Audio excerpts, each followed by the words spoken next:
Mwana kitaa. Sasa leo nimekuletea kitu kimoja hatari sana. Kama huenda mchongo wa leo unaweza ukakuhusu, hasa kwa masela kutokana na nida nyingi sana.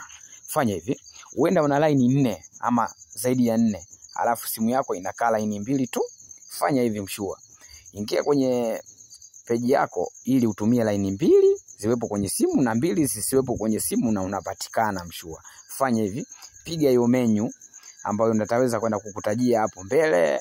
Hiyo menu utakayokutajia tafsiri yake utapiga ukiwa umeweka moja ya zile line zako, utapiga *21 nyota, kisha utaweka namba moja wapo ambayo ipo kwenye simu kwa wakati huo na moja ipo kwenye simu.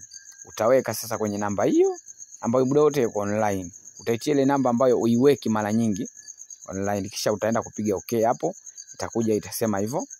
Ikisha kuja hivyo, unconditional hiyo inakuja call forwarding, unconditional registration was successful. Hapo mshua utakuwa umefanikisha line moja. Sasa una uwezo yani watu wote wanakutafuta kwenye ile namba ambayo iko online watakuwa nakupata kwenye namba hii ambayo iko online mshua. Sasa unachotakiwa kufanya, ukishapiga hivyo, kama una line nyingine pia unapiga hiyo style. Umenielewa hapo? Utakuwa unapiga hiyo *21 nyota, kisha utakuwa unapiga hiyo, utaweka hiyo namba ambayo sasa uiweke kwenye simu. Alafu ukisha yani hiyo namba unaanza kuiweka kwanza kwenye simu wakati unafanya hii process. Baada ya hapo unaweza kuzitoa, na baada ya hapo kila anayekutafuta mshua atakuwa anakupata. Ni follow sasa kupitia Instagram, tumia